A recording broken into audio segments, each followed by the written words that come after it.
E beleza, tá gravando. Então vamos lá, começando por sistema tampão. Vocês conseguem entender ali o conceito de ácido base, certo? De bronze e de Lowry. O ácido vai ser aquele que doa H+, a base vai ser a que recebe H+. Isso aí é basicamente a matéria. Focando aqui em sistema tampão, a gente vai entender qual é a função e a composição do sistema tampão e como que ele funciona, ok? Então a função do sistema tampão é basicamente impedir grandes variações de pH no meio. Vai impedir toda e qualquer variação? Não. Dependendo da quantidade da variação, né, do grau da variação, vai ter ainda assim uma variação no pH do meio, mas o sistema tampão ele vai estar trabalhando ali para manter o mais estável possível. Do que é composto o sistema tampão? Ele vai ser composto de um ácido fraco e de um sal de mesma base conjugada. Essa parte aqui do sal vocês não precisam memorizar isso aqui não, tá? O mais importante é vocês entenderem que é um ácido fraco. Por que a gente usa um ácido fraco? Os ácidos fracos, quando eles dissociam na água, no meio aquoso, eles vão dissociar apenas 50%. Então, assim, 50% das moléculas que estão na forma ácida vão passar para a forma ionizada, as outras 50% vão continuar na forma ácida. Então, assim, a gente vai ter uma parte que vai ser ali eu vou falar aqui HA, que é a forma como está escrito no livro, mas só para vocês entenderem, o H vai ser do hidrogênio e o A é a base conjugada, tá bom? Então, por exemplo, se fosse um HCl, aqui seria o H e o A seria o Cl, tá bem? Então, assim, parte, né, 50% do ácido vai estar na forma HA, que é a forma ácida, e parte vai estar dissociada, H+, e A-, ok? Se fosse um ácido forte, o que iria acontecer? Assim que a gente adicionasse esse ácido forte no meio aquoso, ele ia todo passar a ser íon, ele ia todo ionizar. E aí isso não ia ser muito eficiente, né? Não ia ter como manter o pH do meio estável, porque o que vai acontecer aqui? Aqui embaixo eu vou explicar para vocês como funciona o sistema tampão, mas basicamente o que vocês têm que entender é que sempre que a gente adicionar ali um ácido, quando a gente adicionar, né, H+, ao sistema tampão, esse H+, ele vai se ligar com bases conjugadas, que vão estar ionizadas.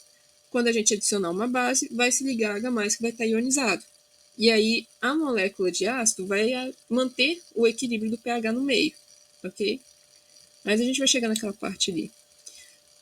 Falando sobre a região de tamponamento do ácido, né? Então, até onde ele consegue impedir variação de pH. Na região de tamponamento, ela vai ser um pH acima e um pH abaixo do pKa.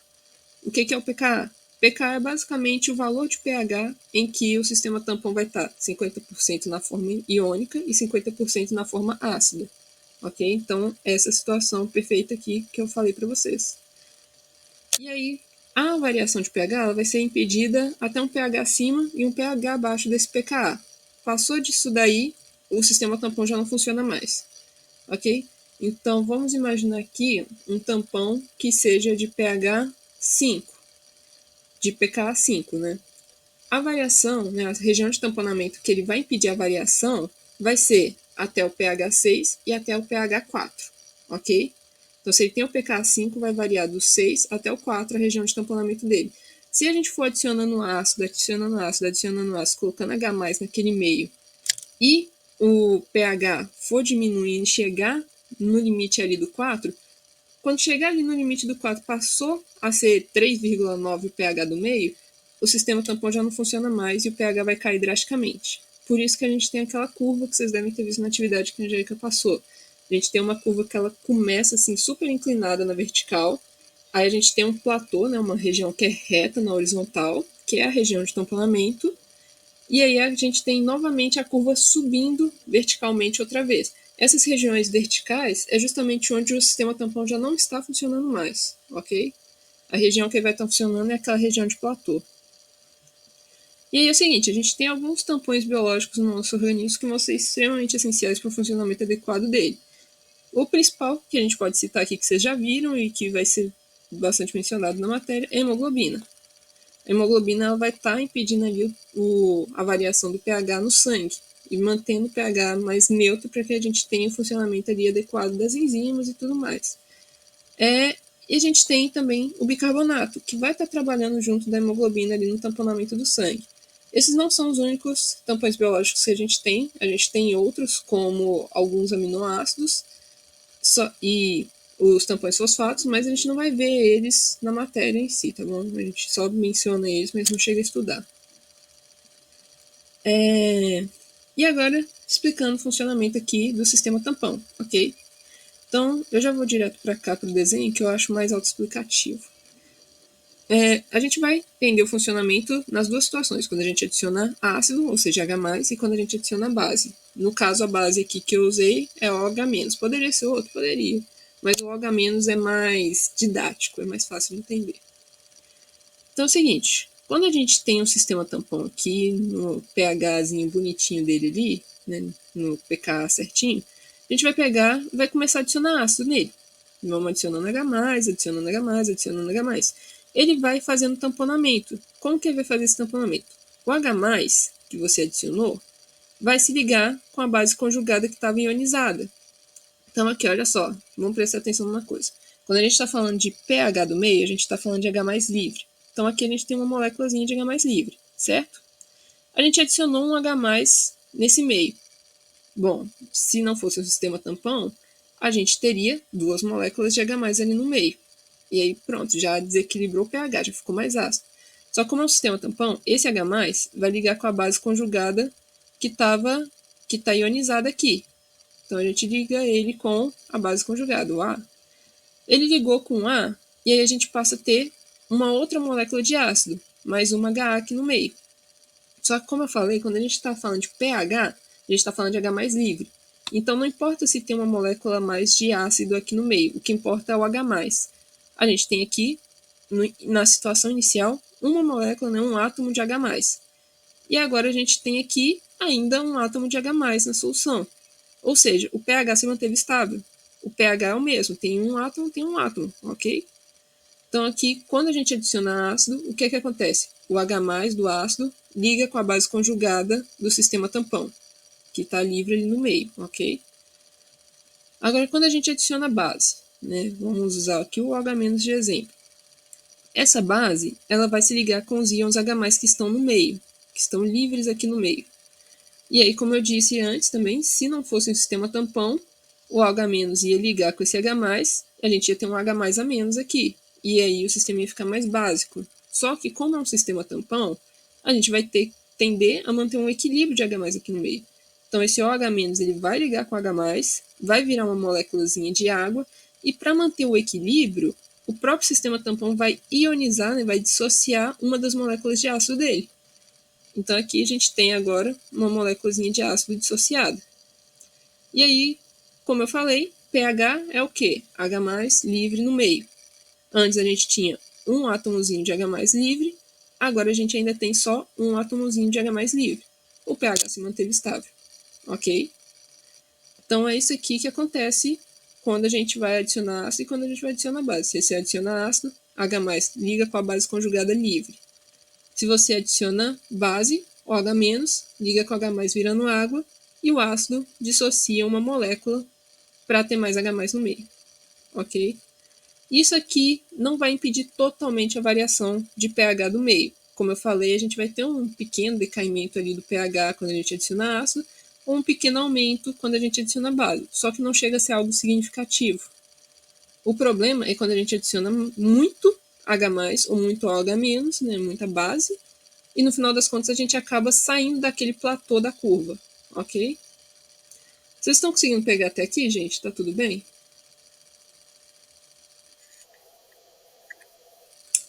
Beleza, então. Tudo certo aí, gente? Propósito, tem alguém aí que tá sem, que não consegue usar o microfone? Porque se tiver, eu vou adicionar aqui para usar o chat. Porque eu tenho que mexer nas configurações aqui. Se tiver alguém aí que não consegue usar o microfone, fala no grupo do WhatsApp, que aí eu vou olhar aqui e passo a permissão para usar o chat também. Porque geralmente eu coloco para todo mundo, mas demora um tempinho para mexer nessa configuração. Enfim, falando agora sobre os aminoácidos, né? A gente não vai focar neles, não vai nem cair na prova, provavelmente. Mas eu vou falar para vocês mesmo assim.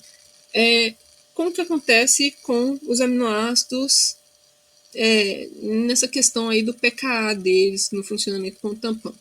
Os aminoácidos, a gente tem 2 que até servem como tampão no nosso organismo, mas a maioria deles não são muito úteis como um sistema tampão. O que acontece? O aminoácido ele vai ter uma parte dele, que vai ser o grupo carboxila, que vai ter caráter ácido. Então tá aqui, ó, o grupo carboxila, que apresenta caráter ácido. E a gente vai ter o grupo amino, que é caráter básico. Tanto que é isso que define o aminoácido, né? Aminoácido, literalmente.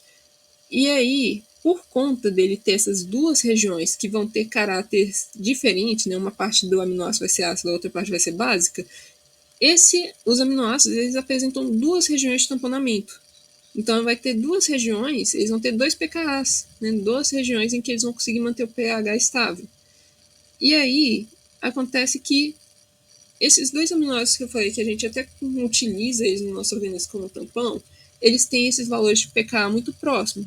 Eu não sei quais são, mas assim, é tipo 4 e 6, 4 e 5, e aí consegue ter uma região de tamponamento um pouquinho maior, mas ainda assim tem duas regiões de tamponamento, mas eles funcionam. Agora, a maioria dos outros aminoácidos, né, eles vão ter um pKa muito distante um do outro. Então, assim, pKa 3 e um pKa 8. Nesse tipo de situação, não tem como você estabelecer ali uma região de tamponamento certinha. Vai ter duas regiões de tamponamento mesmo na curvatura do aminoácido, né, naquela curva lá naquele gráfico. E aí acaba que ele não serve muito bem como um sistema tampão.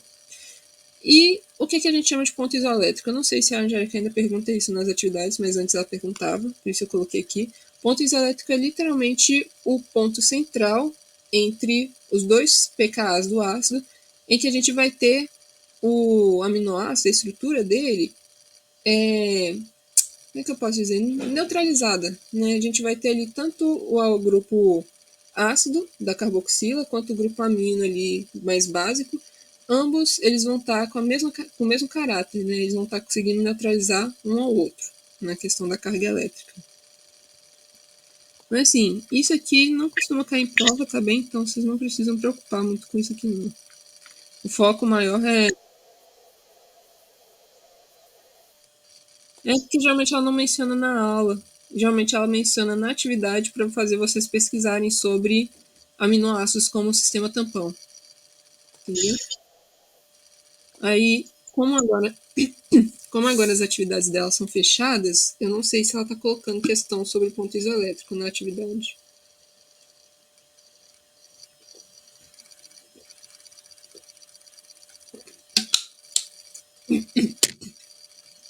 Mas beleza, né, gente? Ficou alguma dúvida aqui sobre o sistema tampão?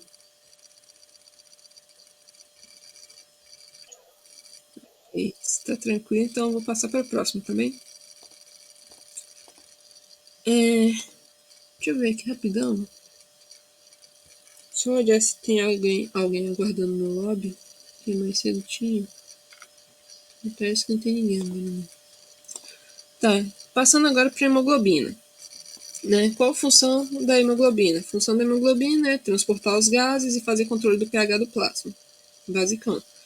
Estrutura da hemoglobina. A hemoglobina ela vai ter estrutura quaternária. Então a gente tem os aminoácidos ali, todo aminoácido vai ter, toda proteína vai ter estrutura primária, secundária, terciária. Nem todas elas vão ter quaternária. A hemoglobina é um exemplo que tem a quaternária, ok? E aí é o seguinte, a estrutura quaternária da hemoglobina é constituída de 4 subunidades. Então a gente tem aqui 2 subunidades betas e 2 subunidades alfas, tá bem? Que são as globinas. Uma observação aí importante.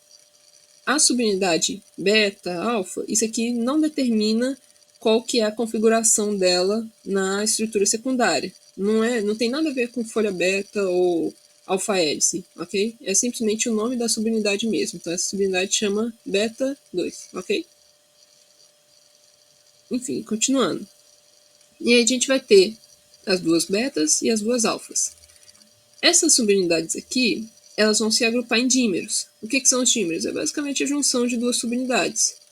Só que aí é o seguinte, os dímeros vão ser formados entre as subunidades diferentes. Então a gente tem aqui beta 1 com alfa 1, beta 2 com alfa 2. Por que a gente tem a formação desses dímeros? A gente tem a formação desses dímeros porque entre essas subunidades a gente tem ligações não covalentes. Mas o que acontece? Entre as subunidades diferentes, a gente tem um número maior de ligações não covalentes do que entre as subunidades iguais. E aí, quando a gente tem ali a desoxigenação da hemoglobina e oxigenação, né? Quando a gente fala que está ocorrendo o afastamento ali dos dímeros, esse afastamento ele vai estar ocorrendo por rompimento dessas ligações.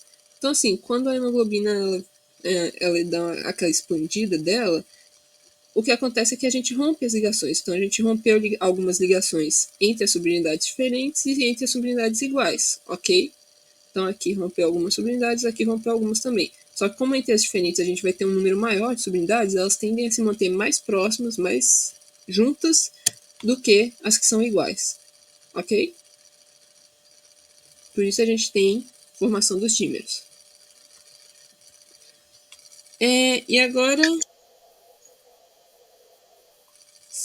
é praticamente isso. Elas têm mais ligações não covalentes entre elas.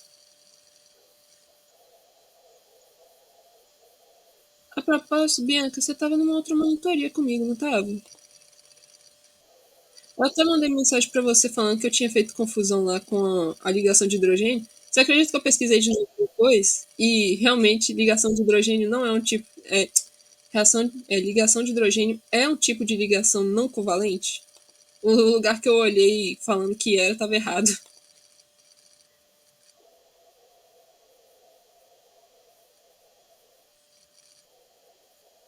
Não, é porque, tipo assim, a ligação covalente é a ligação entre, entre ametais, né? A interação quando eles estão compartilhando elétrons.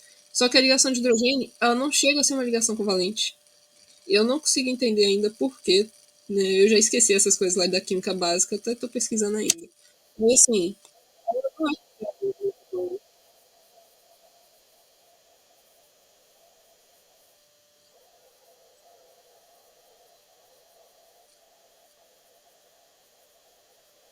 não, sim, mas assim, o que ele faz ali é praticamente compartilhamento de elétrons, mas não chega a ser uma ligação covalente, entendeu?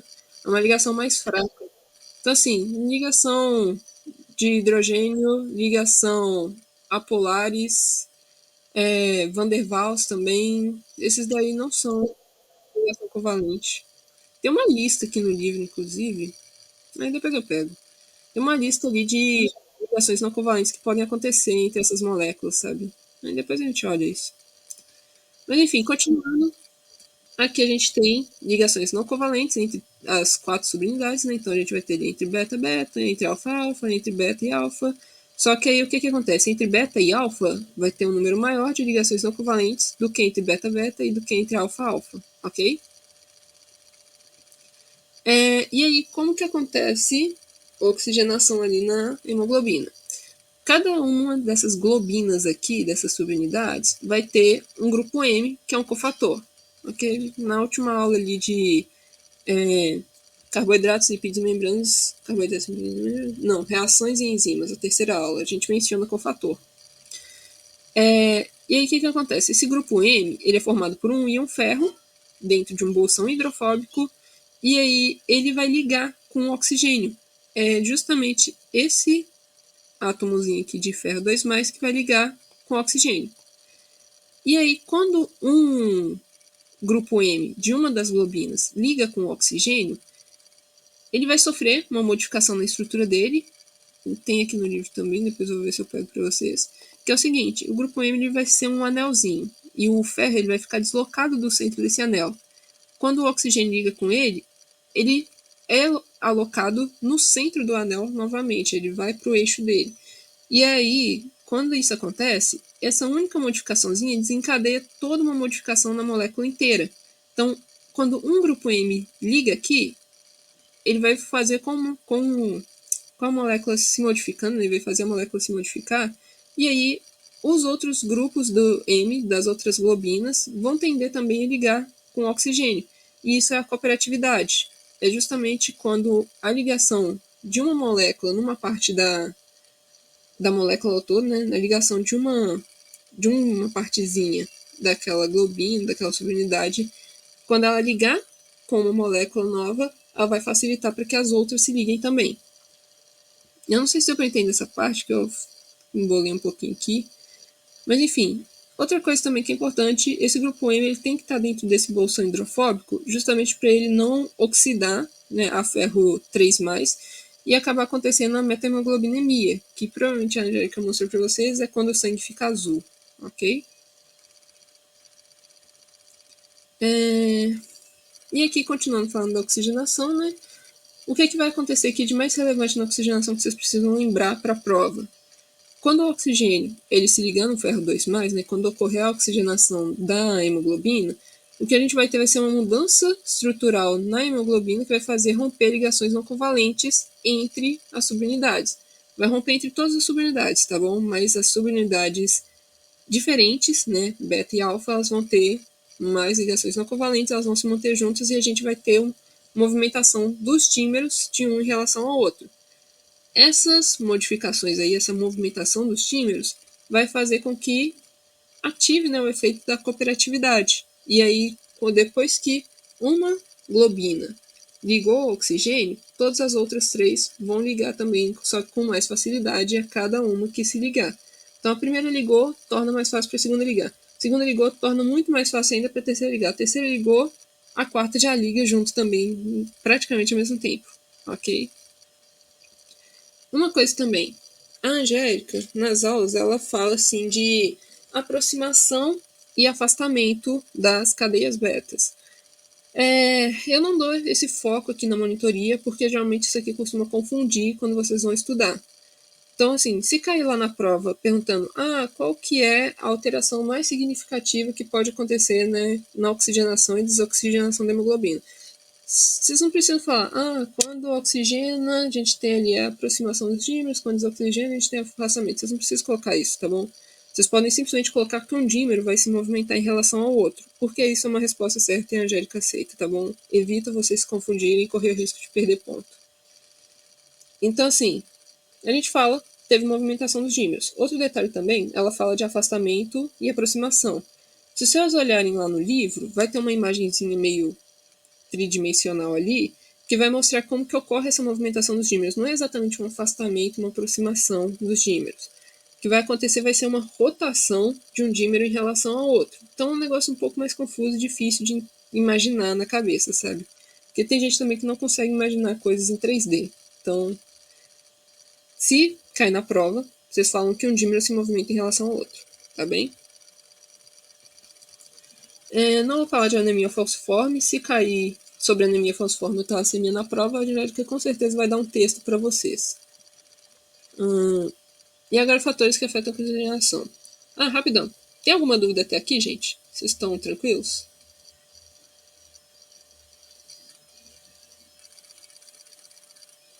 Ok, nenhuma dúvida.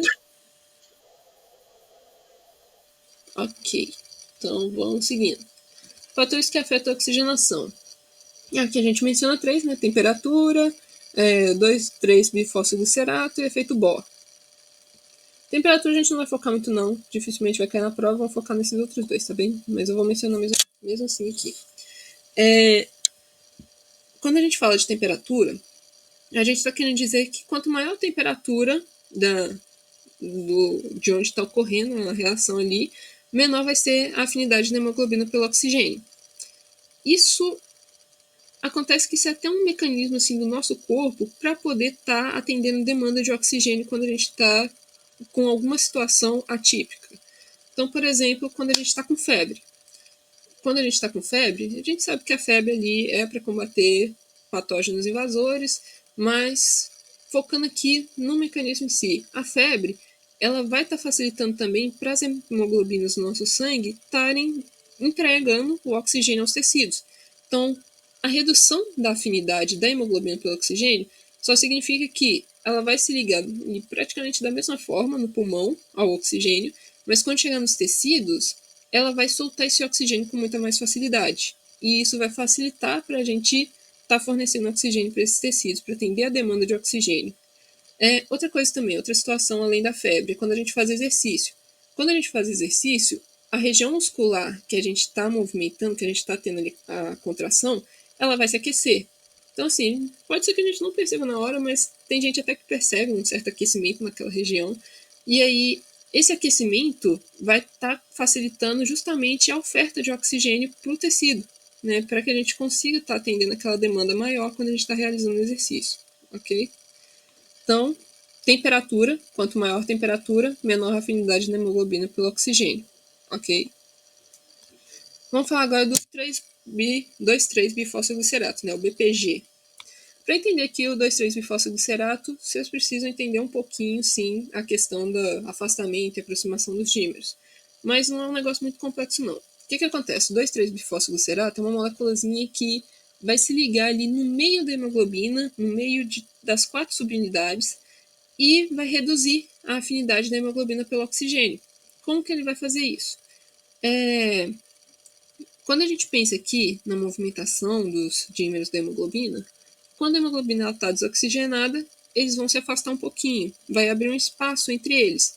E aí, se por acaso a gente está numa situação que a gente está precisando de mais oxigênio, como uma hipóxia tecidual, o BPG ele vai aproveitar que a hemoglobina se abriu, vai entrar ali no meio da hemoglobina, e aí ele vai ficar preso no meio dela. Ele vai se ligar ali e vai ficar preso no meio dela, como se fosse um tijolinho mesmo. E esse tijolinho, né, o BPG, ele vai impedir que as subunidades se aproximem de novo. Como a configuração das subunidades afastadas é a configuração da desoxihemoglobina, né, da hemoglobina desoxigenada, a hemoglobina ela ainda assim vai se ligar ao oxigênio lá no pulmão bonitinho, mas chegando no tecido, como ela já vai estar com as subunidades afastadas, ela não vai precisar ter aquele afastamento para ter o efeito de cooperatividade, tudo bonitinho lá. Ela vai simplesmente soltar o oxigênio. Então, o BPG vai impedir que as subunidades se aproximem, vai manter elas afastadas o tempo todo, para que quando a hemoglobina chega no tecido, ela solte o oxigênio mais facilmente, ok? Vocês conseguiram entender essa parte do BPG?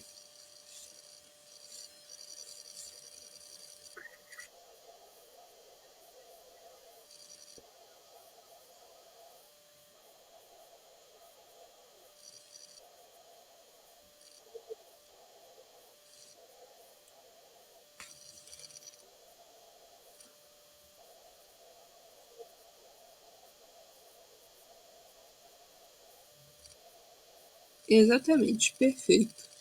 É isso aí mesmo. É isso mesmo, tá certíssimo. Então vamos lá. Já entenderam o BPG, então agora a gente vai pro efeito Bohr.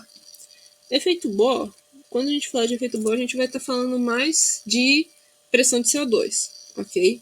Mas eu vou estar abordando aqui o pH também, porque esses dois vão estar trabalhando juntos, tanto o pH quanto a pressão de CO2. Os dois vão estar funcionando juntos ali nos tecidos, ok? É o seguinte, o que o efeito Bohr diz? Ele determina que quanto menor o pH e maior a pressão de CO2, menor vai ser a afinidade da hemoglobina pelo oxigênio. Como que a gente pode assimilar isso de forma mais prática, sem ter que ficar decorando regrinha? É só vocês pensarem. No pulmão, a gente tem um pH mais básico e a gente tem uma pressão de CO2 menor, né? A gente vai ter uma pressão de O2 maior, de oxigênio, né, maior. E nos tecidos, a gente vai ter um pH menor, um pH mais ácido. Por quê? Porque no tecido a gente está realizando metabolismo, né? Metabolismo vai deixar o meio ácido. Além de estar realizando metabolismo, deixando o meio ácido, a gente também vai estar liberando CO2. Então, quando a hemoglobina chegar no tecido, ela vai ter mais facilidade para soltar o oxigênio no tecido. Né? Ela vai liberar o oxigênio com mais facilidade. E quando ela chegar no pulmão, ela não vai liberar o oxigênio com facilidade. Ela vai pegar o oxigênio e vai ficar agarrado nela, vai ficar com o oxigênio preso nela, porque ali no pulmão é onde ela tem que captar o oxigênio, enquanto no tecido é onde ela tem que soltar.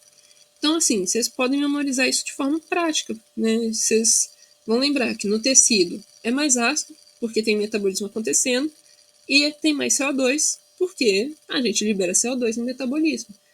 Esses dois fatores fazem com que a hemoglobina tenha uma afinidade menor pelo oxigênio e solte ele mais fácil no tecido.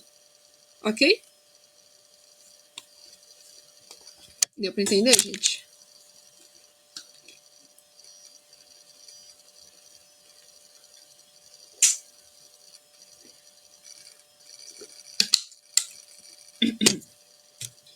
Pessoal, tem alguém aí com dúvida? Tá tranquilo? Ok. Então, continuando, a gente vai falar agora de tamponamento do sangue, né? Como que a hemoglobina vai estar fazendo esse tamponamento. Essa imagenzinha aqui é do livro, ela é um pouco confusa, mas vocês vão ver que, assim, a gente pode resumir ela em poucas coisas aqui, não é muito difícil de entender não, tá? A gente tem aqui tecido liberando CO2 e captando O2. E a gente tem aqui o pulmão, né, o alvéolo, liberando O2 para a hemoglobina, para a hemácia, e captando CO2 que vai ser expelido. Seguinte, a hemácia, ela vai pegar o oxigêniozinho dela, vai lá no tecido para pegar o CO2 e liberar o oxigênio, certo? O que acontece? O CO2, quando ele está em contato, né, no meio aquoso ali, quando ele está em contato com água, ele pode se converter a ácido carbônico. Isso acontece muito facilmente. Inclusive, eu acho que com a Angélica mesmo, vocês vão fazer uma prática de assoprar na água e vocês vão ver a água ficando mais ácida. Isso aí acontece com muita facilidade. Então, o CO2 aí tem tendência a virar ácido carbônico quando está em contato com o meio aquoso, ok? E aí, para que isso não aconteça no plasma sanguíneo, porque isso faria o pH dele cair, a hemácia vai lá, vai pegar o CO2, vai ligar com água dentro dela e vai transformar em ácido carbônico dentro dela. Só que aqui na hemácia é uma molécula, uma célulazinha ali. É um meio controlado, também não vai ter problema nenhum isso aqui virar ácido dentro dela. Mas aí ela é ainda mais esperta, ela faz o seguinte, ela quebra esse H2CO3, nesse ácido carbônico, em H+, que vai ficar ligado na hemoglobina, né, vai ficar ali dentro dela, e a outra parte da molécula ela transforma em bicarbonato e solta o bicarbonato aqui no plasma. Então, ó, o bicarbonato agindo aqui como sistema tampão, ok? Aí beleza, hemácia pegou ali o CO2, transformou em ácido, ficou com H+ dentro dela. O oxigênio que estava com ela, ela soltou aqui para fornecer o oxigênio mesmo para o tecido normal. Aí beleza, ela está carregando o H+.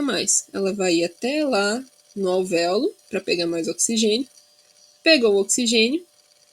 O H+, que estava com ela vai fazer o processo inverso com ele. Se antes ela pegou CO2, transformou em ácido carbônico e pegou o H+, e soltou H+, e bicarbonato de sódio, não bicarbonato de sódio, não, bicarbonato, aqui ela vai fazer o processo inverso. Ela vai pegar o bicarbonato, vai ligar com H+, e vai transformar em ácido carbônico de novo. O ácido carbônico ela vai converter outra vez em CO2 e água, e o CO2 ela vai jogar fora. Então isso aqui, ó, é um espelho. Vocês podem ver aqui, ó, que aconteceu a mesma coisa de um lado para o outro, só que é reação inversa. CO2 com água, ácido carbônico, H+ e bicarbonato. Aqui, H+ e bicarbonato vira ácido carbônico, que vira CO2 e H2O, ok? Então é assim que a hemoglobina, né, a hemácia, ela vai manter o pH do sangue estável. Ela vai transformar as coisas em ácido dentro dela, onde é estável, e depois ela vai soltar esse gás carbônico para fora do corpo, enquanto ela transporta o oxigênio para os tecidos também, ok? Deu para entender?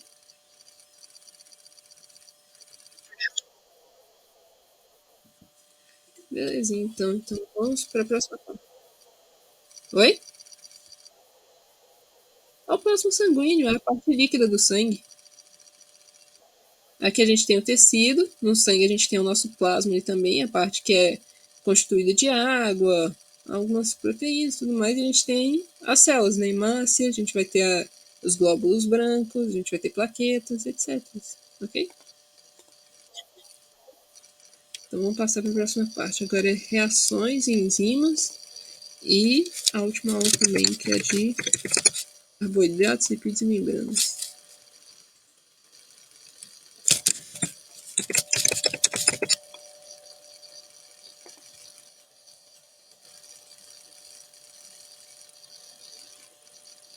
Enzimas.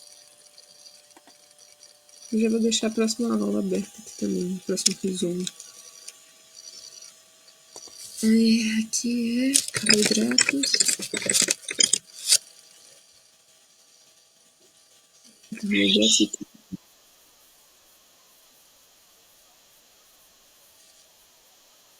Sério, deu problema? Ah, pior que Pior que eu não excluí, eu não excluo as coisas no meu WhatsApp desde 2019, quando eu comprei meu celular novo. Eu vou mandar de novo lá, tá bom? Vou mandar todos os materiais de novo.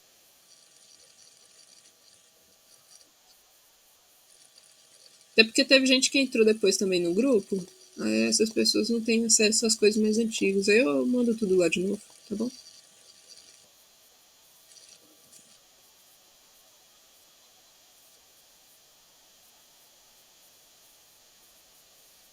Não, não, a nova monitora é a Duda mesmo. Ela já foi contratada.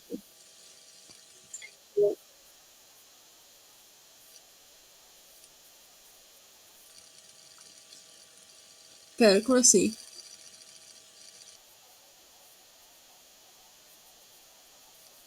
Ah, tá. Não precisa não.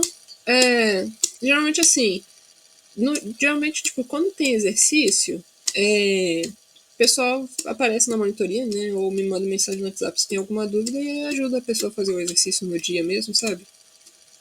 Assim, se ela quiser, você pode mandar pra ela, mas pra mim não precisa não.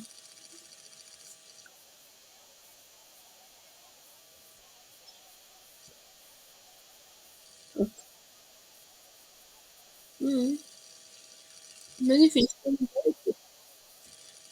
se vocês tiverem qualquer dúvida em algum exercício e quiserem me perguntar na hora, né, enquanto vocês fazem ele, vocês podem me mandar mensagem ou aparecer na monitoria, ok? É, eu também ajudo com os trabalhos. Né? Eu não vou tipo, fazer trabalho para vocês, mas eu oriento algumas coisas que a Angélica pode exigir, sabe? Então, eu dou uma olhada se o slide de vocês tá bacana, eu vejo se o conteúdo tá da hora também. E aí eu posso dar essa ajuda para vocês se precisarem. Aí é só me mandar mensagem, a gente marca algum dia para fazer alguma chamada para ajudar vocês, etc. Ok? Nada. Enfim, vamos lá agora para reações em enzimas.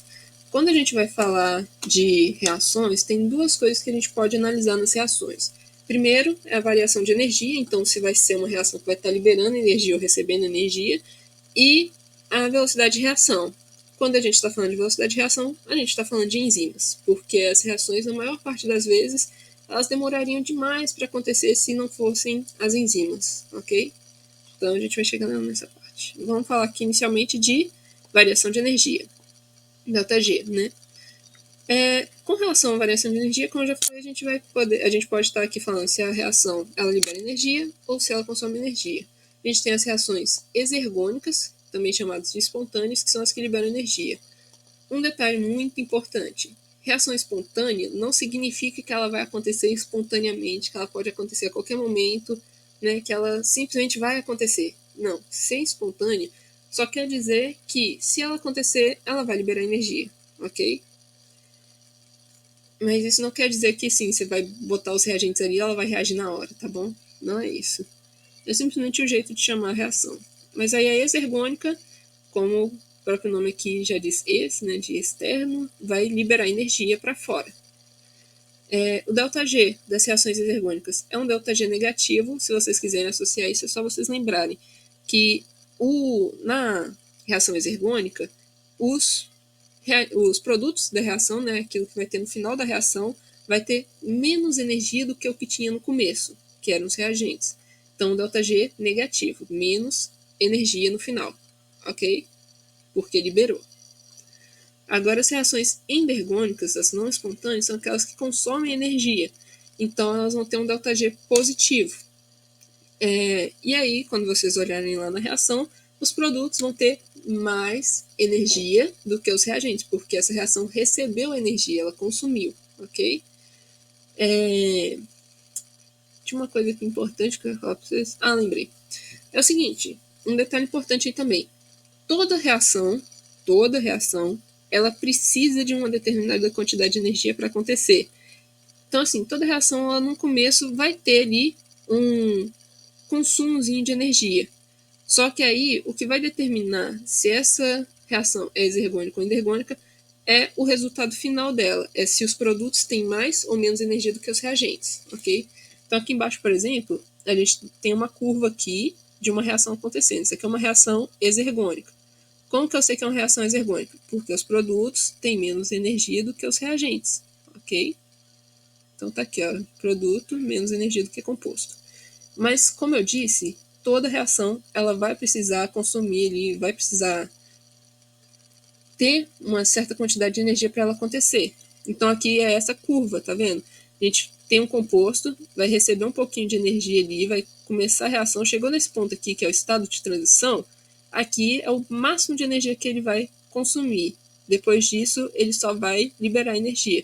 Então aqui começou a liberar. Se fosse uma reação endergônica, ele ia liberar um pouquinho aqui e ia parar mais no alto. Então, no final das contas, os produtos iam ter mais energia no final do que os reagentes.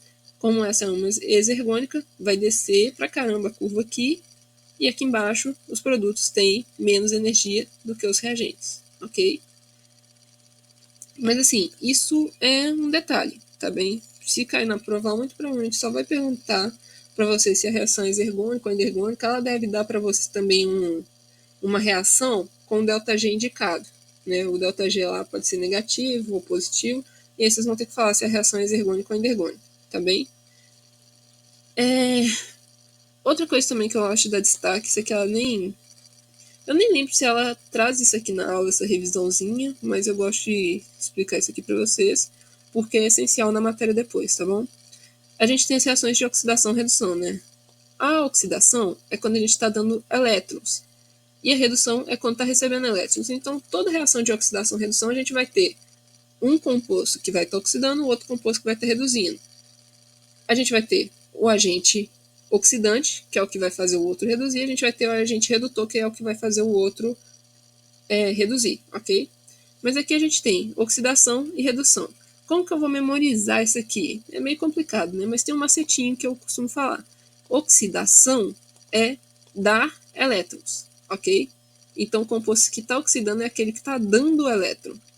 Redução é receber elétron. Então, o composto que vai estar reduzindo é aquele que vai estar recebendo o elétron, ok? O macetezinho está aqui no nome mesmo, tá bem? Vocês conseguiram entender tudo até aqui? Tá tranquilo? A gente pode passar para a parte de enzimas.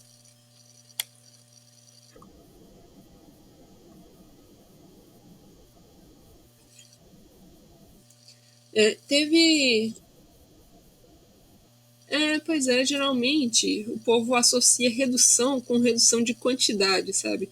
Teve umas pessoas aí também que eu já ajudei na monitoria que tiveram muita dificuldade para fazer exercício, para fazer prova, porque associavam redução com reduzir o tamanho, reduzir quantidade. Não é isso, tá? A redução ali está simplesmente querendo dizer um recebimento de elétrons, ok? É a mesma palavra, só com significados diferentes.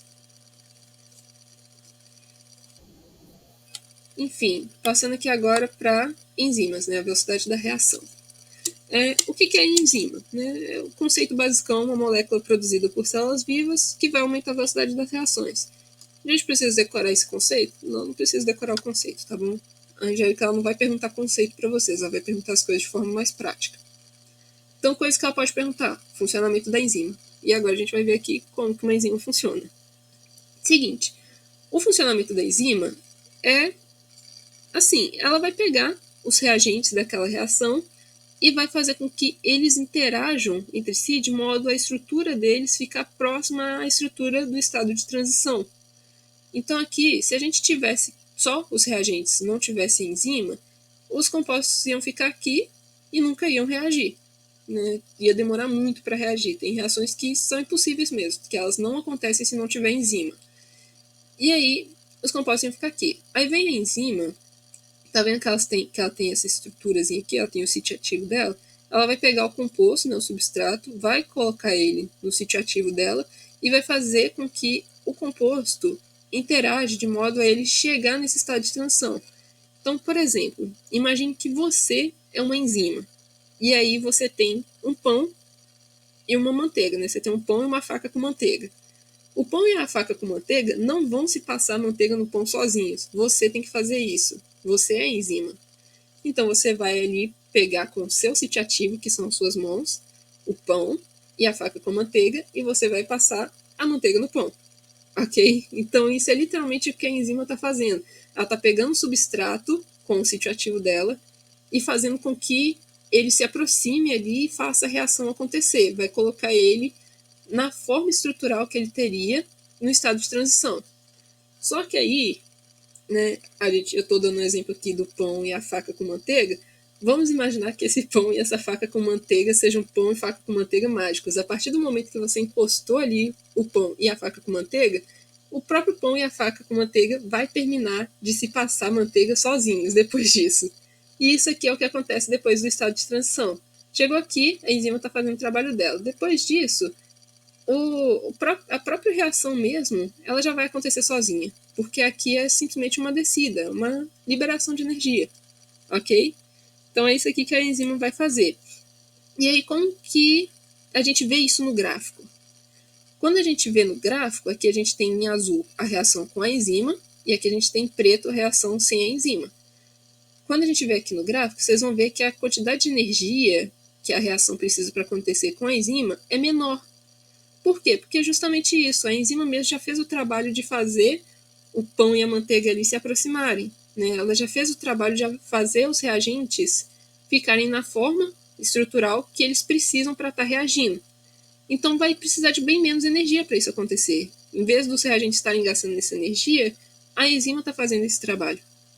Então, resumidamente, o que a gente pode falar do trabalho de uma enzima é que ela reduz a energia de ativação. Energia de ativação é essa energia necessária para a reação acontecer no estado de transição, tá bom? Então, ela reduz a energia de ativação porque ela deixa os reagentes próximos à forma estrutural do estado de transição, ok? E aí, depois disso, a própria reação acontece sozinha, ok? Depois que terminou a reação, a enzima ela solta os reagentes do sítio ativo dela, né? Ela solta os produtos, né? Agora já não é mais reagente, ela solta os produtos. E aí ela segue a vida dela procurando outro pão e faca com manteiga para passar a manteiga no pão. Ok? Deu para entender essa parte aqui, gente?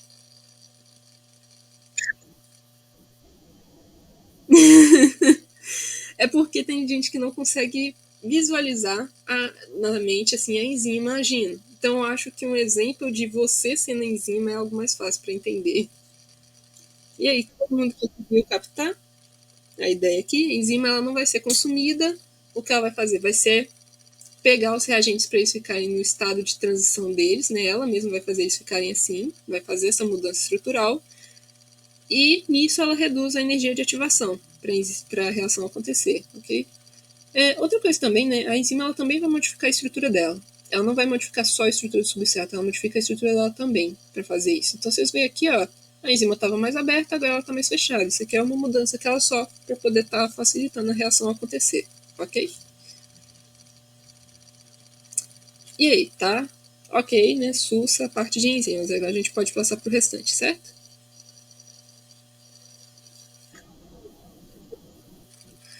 Sítio alostérico, boa. Seguinte, a gente vai ter as enzimas aqui, né? Que algumas enzimas vão ter só sítio ativo, outras vão ter sítio ativo e sítio alostérico. Nem todas têm sítio alostérico, tá bem? Mas é o seguinte, o sítio ativo é onde a gente liga o substrato. É justamente os reagentes, o que vai reagir. O sítio alostérico poderia ser um sítiozinho secundário que estaria aqui, ó. Ele poderia estar aqui, poderia estar em qualquer parte, qualquer outra parte da enzima, ok?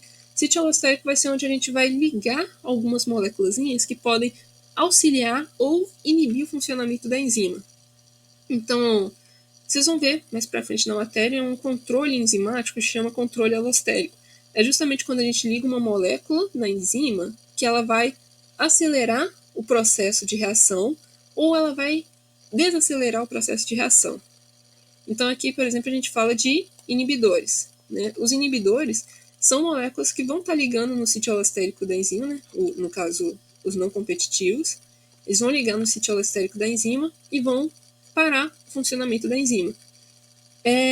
Substrato, essas moléculas que reagem com a enzima em si, não vão ligar no sítio alostérico, tá bom? Cada coisa liga no seu cada qual.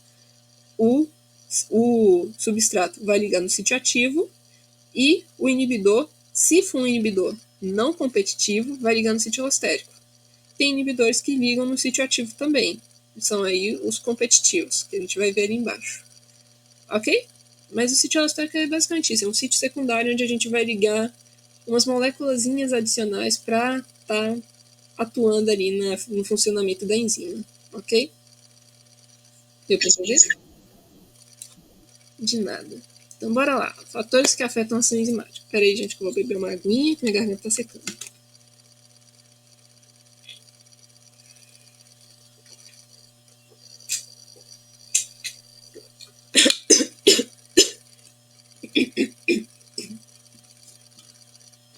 Ok, bora lá. Fatores que afetam a ação enzimática. A gente vai ter aqui temperatura, pH do meio, concentração do substrato, concentração da enzima, inibidores, cofatores, né? São muitos. E vocês precisam decorar todos eles? Não, tá? A Angélica, ela dificilmente vai cobrar esses que estão em azul. Não quer dizer que vocês não tenham que estudar eles, tá, gente? Concentração de substrato, concentração de enzima pode estar caindo na prova, então estudem. Mas agora a gente vai falar aqui, basicamente, dos 4 rapidinho, e aí a gente foca nos outros, que são mais importantes. Temperatura e pH do meio. Toda enzima ela tem uma temperatura e pH ótimo para funcionar, principalmente as que estão dentro do nosso corpo, né? Então, uma amilase salivar, amilase pancreática, a lactase, todas as enzimas ali elas vão ter temperatura e pH ótimo para funcionar. Tanto que, quando a gente tem febre, se a gente tem febre alta, isso pode representar um risco à nossa saúde. Por quê? Porque muitas enzimas elas vão ter o funcionamento ali atrapalhado, elas vão parar de funcionar da forma adequada delas. A gente pode ter até, dependendo do grau da febre, a gente pode ter ali uma desnaturação proteica das enzimas. Porque a enzima é proteína, tá, gente? Um detalhe muito importante. Toda enzima é uma proteína, nem toda proteína é uma enzima, ok? Mas aí, assim, se a gente tiver uma alteração de temperatura ou uma alteração de pH, isso pode comprometer o funcionamento das nossas enzimas. Outra coisa também que é interessante se mencionar. Ali no nosso estômago, a gente tem uma enzima que vai estar digerindo proteína, né? Se o nosso estômago tiver muito ácido, tiver pouca coisa ali para digerir e a parede mucosa dele não tiver muito bem estruturada, a gente pode ter problema de úlcera. E aí, quando a gente está tendo algum problema digestivo ali que está dando uma azia, né, o estômago está muito ácido, o que a gente faz? A gente toma um antiácido. Por quê? Porque aí a gente vai estar alterando o pH do meio, né, a gente vai estar alterando o pH do nosso estômago, e isso vai diminuir a ativação da enzima que digere proteínas. E aí a gente para de ter aquela sensação de azia, né? A gente consegue ficar mais de boa. Entender? Eu já vou passar de uma vez para concentração de substrato, concentração de enzimas, e aí eu pergunto se vocês tiveram alguma dúvida, tá bom? Concentração de substrato. Nem todas as enzimas vão estar funcionando ali no nosso organismo ao mesmo tempo. Geralmente, assim, as enzimas elas funcionam como se elas fossem operários de uma fábrica. Se tem pouco serviço, vai ter poucos operários trabalhando. Os operários, assim, não vão ficar todos trabalhando ao mesmo tempo, né? Quando não tem necessidade. Então, se a gente tiver pouca demanda das enzimas, se a gente tiver pouco substrato, só algumas enzimas vão estar trabalhando. Quanto mais a gente aumentar a quantidade de substrato, quanto mais a gente aumentar a demanda de trabalho na fábrica, mais as enzimas, né, os funcionários vão trabalhar. Vai ter mais gente trabalhando. E aí é o seguinte, a gente pode então ir aumentando a quantidade de substrato, aumentando, e a gente vai conseguir acelerar a reação cada vez mais, porque a gente vai ter enzimas trabalhando, uma quantidade cada vez maior de enzimas trabalhando. Só que tem um limite. Por quê? Porque a gente não vai produzir enzima infinitamente. As enzimas elas têm uma quantidade limitada. Na verdade, a gente tem uma quantidade muito pequena de enzimas para uma quantidade muito grande de reagentes, porque as enzimas elas não são consumidas na reação. Então a gente vai ter assim, umas, 5 enzimas trabalhando para 100 moléculas de substrato, ok? E aí, o que acontece? Chega um ponto em que a gente extrapola o limite de substrato para as enzimas. E aí a gente começa a ter um excedente de substrato e não vai ter enzima suficiente para estar fazendo aquela reação ali.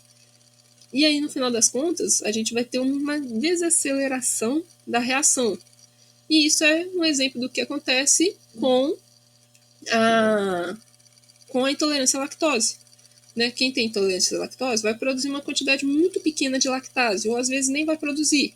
E aí a pessoa vai lá e toma um copão de milkshake. O que vai acontecer? A gente está colocando tanto substrato ali no meio, está colocando tanta lactose, que as enzimas, né, as poucas lactases que a pessoa produz, ou a nenhuma lactase que ela produz, não vão ser suficientes para estar realizando aquele metabolismo, aquela quebra da lactase. E aí, no final das contas, o que a gente vai ter é um excedente de lactose. E, no final das contas, essa lactose ela vai fermentar, vai dar gases e vai dar todo aquele problema que a gente já sabe. Então, concentração de substrato, quanto mais você aumentar a concentração de substrato, mais rápida vai ser a reação. Só que tem um limite, que é a quantidade de enzimas que a gente tem disponíveis, ok? E se a gente aumentar a concentração de enzimas, a gente também vai acelerar a reação. Então, pegando o mesmo exemplo ali da pessoa que tem intolerância à lactose. Quando a pessoa que tem intolerância à lactose quer consumir alguma coisa que tem leite, o que ela vai fazer? Ela vai tomar um comprimido de lactase, porque ela vai estar aumentando a concentração da enzima no organismo dela, e aí com lactases a mais, com enzimas a mais, ela vai conseguir realizar a quebra de todas as moléculas de substrato que ela ingeriu, ok? Só que aí também, enfim, é isso. Acho que não...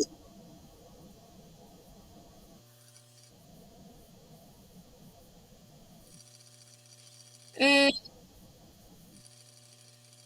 então, depois de um tempo elas vão embora do organismo mesmo, não vai ficar ali no estômago para sempre. Agora, com relação à digestão, não sei se a gente consegue, tipo, eu não sei se a lactase ela vai ser digerida no estômago, porque assim, a digestão no estômago das proteínas vai ser um negócio bem cabuloso, sabe? Isso eu realmente nunca cheguei a pesquisar. Mas a lactase ela não vai ficar para sempre ali no organismo da pessoa, uma hora a enzima vai embora mesmo. Dentro das coisas. Oi? Sim. O nosso corpo, ele. Quando vocês verem a aula lá de aminoácidos, aminoácidos? É metabolismo de aminoácidos. Vocês vão ver que as proteínas dentro do nosso organismo elas estão sempre sendo cicladas. Então a gente tem ali uma proteína que já está velha, a gente vai quebrar ela e reutilizar o que dá para utilizar de aminoácido dela. O que não dá para utilizar, a gente joga fora. Então a gente vai estar o tempo todo quebrando enzimas e formando novas enzimas. Só que aí, essa questão, por exemplo, da intolerância à lactose, com o tempo, né, com a idade, a pessoa vai perdendo aqueles. Né, não é tipo perdendo o gene, né, mas vai perdendo a capacidade de produzir, de pegar aquele gene ali e, como é que fala, produzir a lactase a partir dele. E então a expressão gênica, né, vai reduzindo a expressão gênica para a formação de lactase. E no caso de inserção da enzima no organismo, para o sistema digestivo, eu não sei te dizer como que acontece, mas dentro do nosso corpo, se a gente adicionar ali enzimas dentro das nossas células, uma hora elas vão ser quebradas e transformadas em outras coisas, porque é o que acontece sempre com as enzimas no nosso corpo, ok?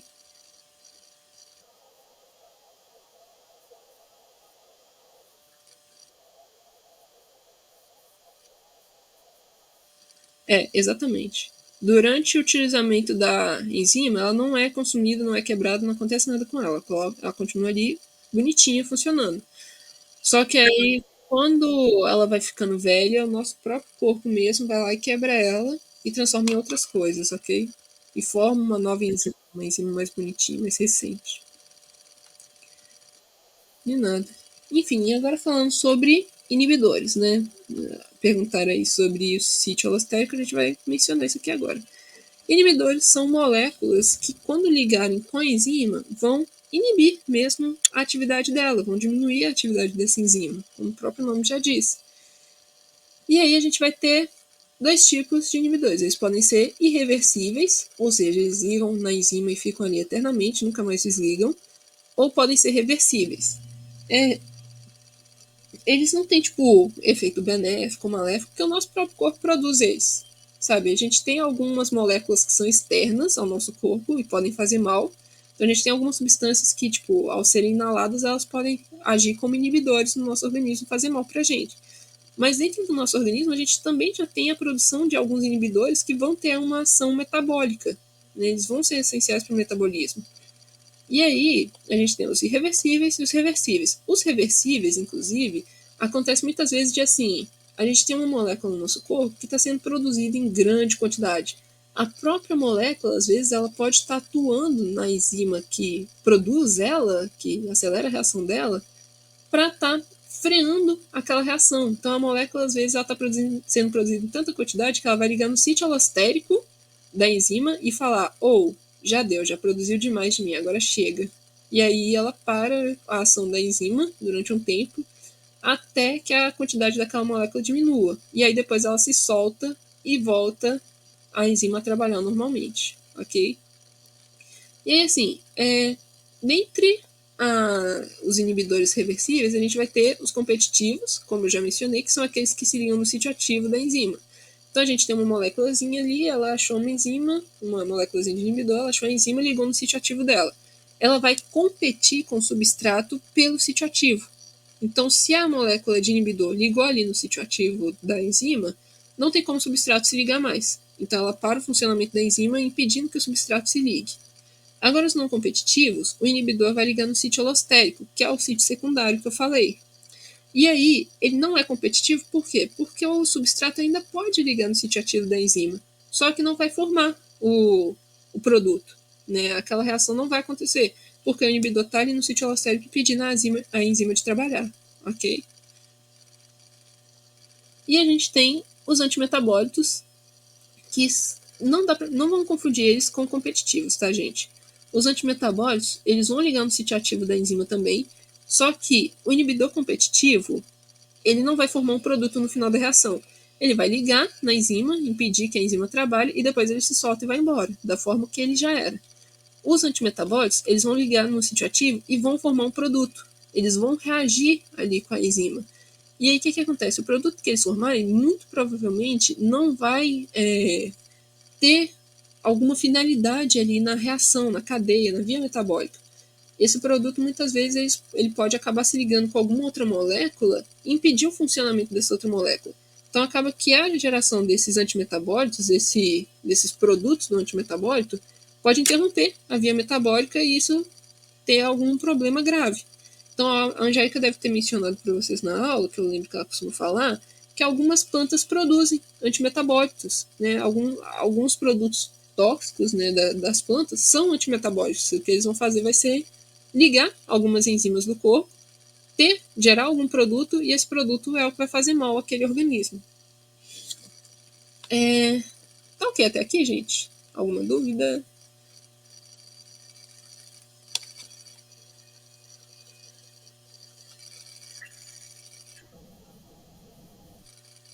Ok, então vamos passar agora para cofatores. Cofatores podem ser tanto íons metálicos, como a gente viu o ferro ali do grupo M, da hemoglobina, como podem ser também coenzimas. Então, o que é um cofator? Cofator é basicamente um componente, né, uma molécula ou um íon, que vai estar ali facilitando e contribuindo para o funcionamento de alguma enzima ou alguma outra molécula. Então, o grupo M, ferro, né, vai estar ali contribuindo para o funcionamento da hemoglobina. Detalhe, esses cofatores, eles são essenciais para o funcionamento da enzima. A enzima geralmente ela não funciona se não tiver o cofator, ok? Então aqui a gente tem o grupo M da hemoglobina, como um exemplo, né? Se a gente não tivesse o grupo M, seria oxidar a ferro 3+, como a gente viu lá no caso da metahemoglobinemia, a hemoglobina para de funcionar, ok? Então a enzima, né, a molécula, vai parar de funcionar se o cofator não estiver adequado. E agora falando de coenzimas. Uma coisa muito importante para vocês saberem das coenzimas e lembrarem para o resto da matéria é que coenzimas são transportadoras. Elas sempre vão estar transportando alguma coisa. Essa é a função delas, ok? Então a gente vai ver mais futuramente na enzima FAD, a NAD, o próprio ATP também. Então, FAD é uma transportadora de hidrogênio e elétrons. NAD também, transportador de hidrogênio e elétrons. ATP transporta fosfato. Todos eles vão estar transportando alguma coisa, tá bem? Isso aqui vai cair na prova? Não vai cair na prova. Mas é o seguinte, é bom que vocês entendam e memorizem isso agora, porque senão vocês vão ter dificuldade lá na frente. Né? Semestre passado, teve algumas meninas que eu dei monitoria, que elas tiveram dificuldade para entender essa questão, que as coenzimas são transportadoras. E aí, quando elas foram ver ciclo de Krebs, cadeia de transporte de elétrons, elas ficaram totalmente perdidas, ok? Então, lembre-se disso. Coenzimas são transportadoras, ok? Tem essas coisinhas aqui que eu coloquei sobre elas, isso aqui não vai cair na prova não, tá? Dificilmente isso aqui cairia. Não vai cair, não. Enfim. E é isso, de cofatores, né, íons metálicos, coenzimas, é o que a gente pode falar, ok? E agora aqui falando sobre zimogênios e isoenzimas e isoformas, isso aqui também provavelmente não vai cair na prova, mas se cair é bom que você saiba. É uma coisinha bem simplesinha, né? Os zimogênios são moléculas que são precursoras, né? São enzimas inativas, então um exemplo é pepsinogênio, ok? Pepsinogênio, ele é liberado na forma inativa dele, porque aí quando chegar lá no estômago, com o ácido do estômago, ele vai se ativar e vai virar a pepsina, que vai digerir proteína, ok? E as isoenzimas e isoformas são basicamente enzimas que são tipo a mesma enzima, só que ela tem estrutura diferente e funcionamento diferente em locais diferentes do organismo. Então a gente tem, por exemplo, a amilase salivar e a amilase pancreática. Ambas são enzimas que digerem amido. Só que uma vai estar digerindo amido na saliva, outra é digerida ali no intestino, né? Ela vai ser liberada pelo pâncreas no intestino. Elas vão funcionar em pH diferentes, em locais diferentes, apresentam a estrutura um pouco diferente, mas é a mesma enzima, ok? E acabou aqui a parte de reações e enzimas. Tá tranquilo até aqui, gente?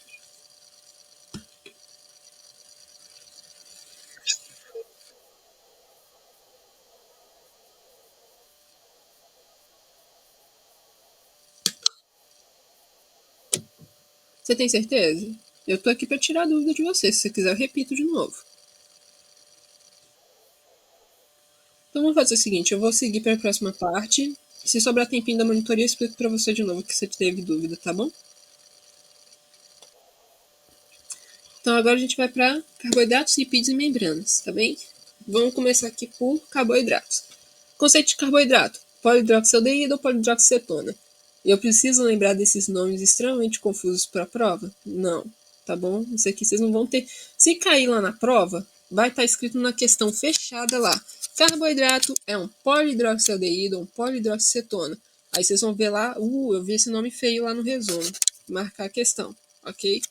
Ela não vai pedir para vocês escreverem polidroxaldeído, polidroxicetona ou coisa do tipo, tá bom? Vocês só precisam lembrar que carboidrato, o conceito deles é um nome feio, ok? Enfim, dentre os carboidratos, a gente tem os açúcares, que são os carboidratos que têm sabor doce. Então, açúcar não é só glicose, tá? Açúcar pode ser ali sacarose também, pode ser frutose, tudo que for carboidrato e for doce é um açúcar, tá bem? Carboidratos eles vão ter diferentes funções: sustentação, reserva, ligação com lipídio, proteína, tem um monte de outras funções que a gente ainda vai ver na disciplina, mas não precisa decorar isso aqui não. Tipos de carboidratos. A gente vai ter aqui dois tipos de divisão desses, né? A gente vai ter divisão em quantidade de moléculas que a gente tem formando uma cadeia ali de carboidratos. Então a gente vai ter os monossacarídeos, que é o carboidrato mais simples, é uma moléculazinha de carboidrato, que pode ser a glicose, pode ser a frutose, a galactose, ela é simplesmente aqui, ó, uma bolinha, tá bom? A gente tem os oligosacarídeos, que geralmente são formados por dois ou, assim, podem ser trissacarídeos também, mas enfim. Oligosacarídeos, oligo significa pouco, tá? Significa que são formados por poucos monossacarídeos. E a gente tem os polissacarídeos, poli é muitos, né? Então a gente vai ter uma molécula com muitos monossacarídeos, ok? E a outra forma como a gente pode estar classificando os carboidratos. Quando a gente está falando de um monossacarídeo, ou seja, uma moléculazinha de carboidrato, essa moléculazinha ela pode ser formada por um número variável de carbonos. Esse número pode ser uma triose, ou seja, um carboidrato formado com 3 carbonos. Então vocês imaginem aqui uma bolinha. Eu coloquei aqui, ó, o monossacarídeo vermelhinho. Se tiver 3 carbonos, é uma triose. Se tiver 4 carbonos, como é o caso aqui, é uma tetrose. Se tiver 5 carbonos, é uma pentose. Se tiver 6, uma hexose. Se tiver 7, uma heptose. Beleza? Vocês precisam decorar esses nomes? 3 é triose, 4 é pentose, tetrose, etc. Não, não precisa decorar isso não, tá bom? Só que vocês precisam saber, monossacarídeo pode ser classificado pelo número de carbonos deles, ok? Oligosacarídeo, como eles são formados por monossacarídeos, a gente não vai definir eles ali pelo número de carbono deles, porque a gente pode ter ali um oligosacarídeo de 2 monossacarídeos, e um monossacarídeo pode ter 7 carbonos, outro ter 3, ou então pode ter 3 e 4, pode ter 4 e 5, entendeu? a gente vai ter número variável de carbonos nos monossacarídeos dentro dos oligosacarídeos e polissacarídeos. Então, assim, aqui a gente não precisa se preocupar com classificação por número de carbono, tá bem? Mas aí, essencial que vocês decorem para a prova. Monossacarídeo, tipo mais simples de carboidrato. É uma moléculazinha de carboidrato.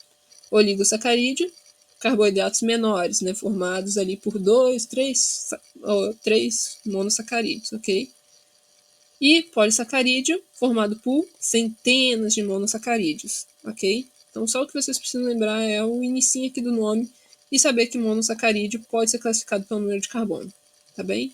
É o máximo aqui que vocês vão precisar saber dessa parte.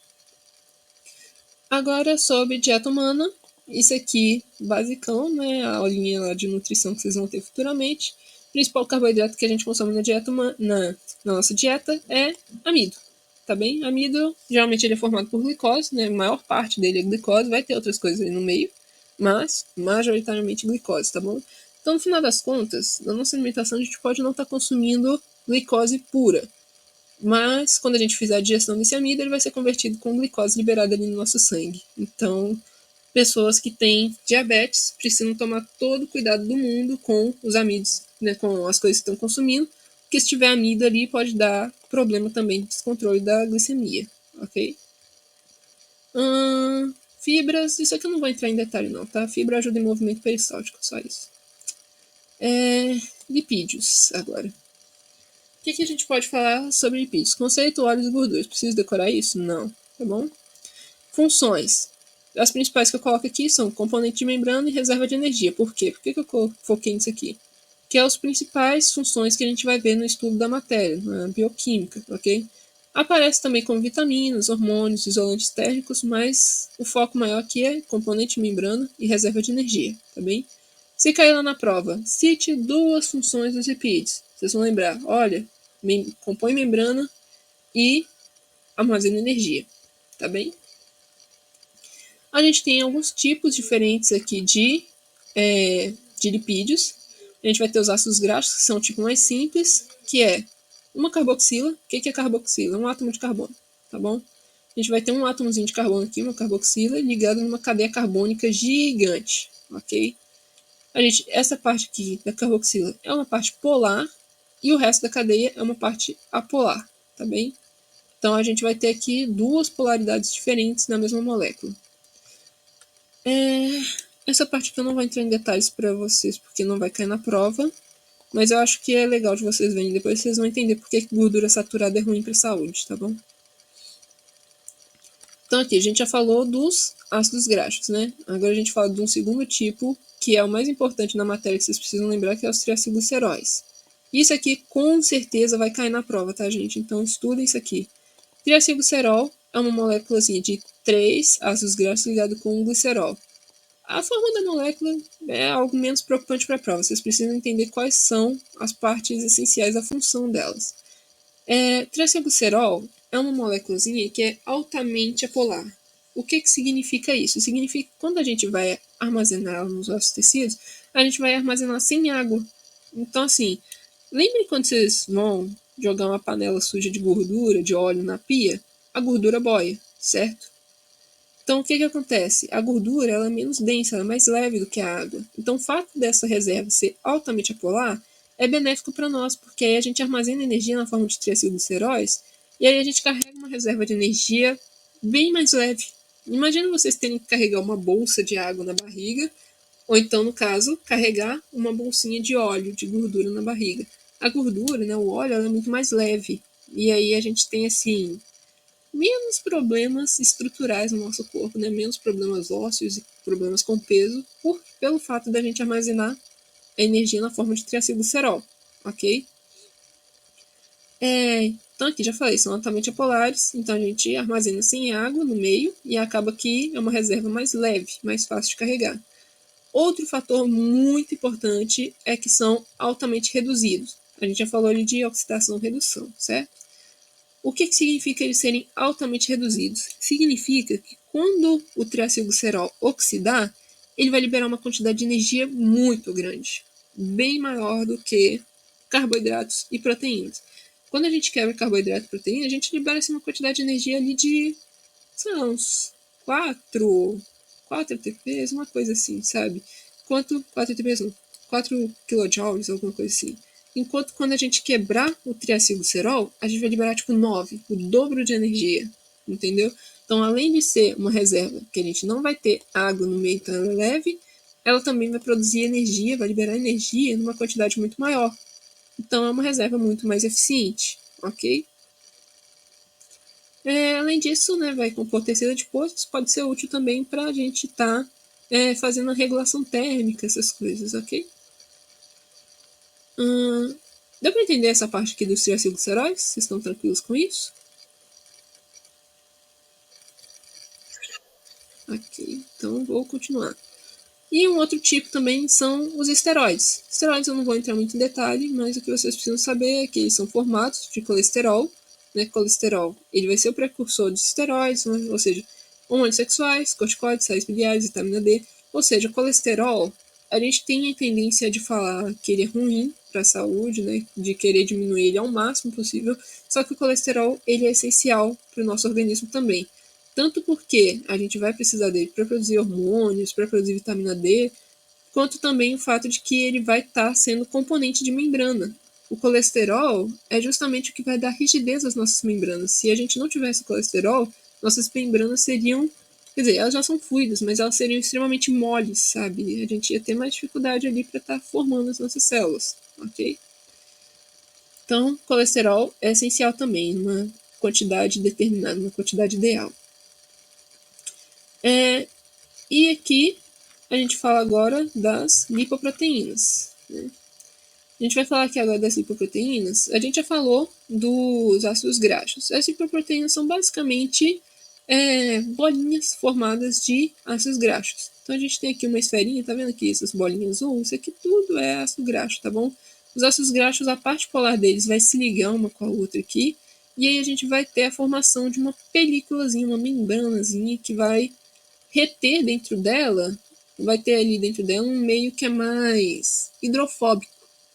Então aqui a gente vai ter um monte de coisas aqui no meio. A gente vai ter uma bolsinha com vários componentes, né? Então colesterol, triacilglicerol, a gente vai ter algumas proteínas ligadas aqui também. Enfim, é uma bolinha com coisinhas dentro, né? Com outros lipídios, com proteínas, às vezes pode ter ali um açúcar aqui também ligado em algum lipídio do lado de fora. Enfim. E aí essas lipoproteínas, quando a gente vai fazer exame de sangue, a gente vai analisar ali a quantidade delas no sangue, a gente vai analisar ali as LDLs, VLDLs, a gente tem também os quilomicrons, mas eles aparecem com menos relevância aqui na matéria, então a gente vai focar nessas aqui, tá? E a gente tem os HDL também. Como que a gente vai classificar essas lipoproteínas? LDL e VLDL significam que são de low density, ou seja, baixa densidade. O que é que tem baixa densidade, gente? É lipídio, não é? Lipídio tem uma densidade menor do que água, do que proteína, essas coisas. Então significa que LDL e VLDL são ricas em colesterol. Elas levam colesterol para os tecidos. A HDL é uma high density, ou seja, alta densidade. Isso significa que ela é mais rica em proteínas, menos rica em lipídios. E aí o que ela faz? Ela tem a capacidade de remover colesterol dos tecidos. Por isso ela é considerada uma lipoproteína boa. Né? Ela é uma lipoproteína que faz bem, ela está ali em boa quantidade no sangue. Ok? Uma coisa também, para facilitar para vocês, porque isso aqui pode cair na prova, tá, gente? Se não cai, vai cair em alguma das provas. Se não cair na primeira, vai cair na segunda. Se não cair na segunda, vai cair na terceira. Mas isso aqui com certeza vai cair em alguma das provas. Agora, como que vocês vão memorizar, né, qual que é qual? Vocês verem lá na questão VLDL, vocês vão lembrar que a VLDL tem um V de vilão. Ela faz mal para a saúde quando está em excesso. Quanto a HDL, ela tem um H de herói. Então, ela vai fazer bem, vai salvar a sua saúde se ela estiver numa quantidade maior do que as outras, ok? Teve uma prova da Angélica que eu vi, que eu lembro, eu não sei se foi a prova que eu fiz, mas enfim, caiu uma questão sobre lipoproteínas assim. E aí na questão tinha algumas coisas colocando tipo, VLDL é uma proteína de alta densidade que remove colesterol das células, coisas assim. Errado, tá, gente? vocês lembrem de observar bem na questão a tradução do nome. VLDL e LDL vai ser baixa densidade, então low density, very low density, tá bem? A HDL vai ser uma lipoproteína de alta densidade, ok? Ela vai ter mais proteína nela, e aí ela remove o colesterol. Enfim, memorizem isso aqui que é importante na matéria, tá bom? Tá ok até aqui? Vocês conseguiram compreender direitinho? Pode passar para a próxima parte?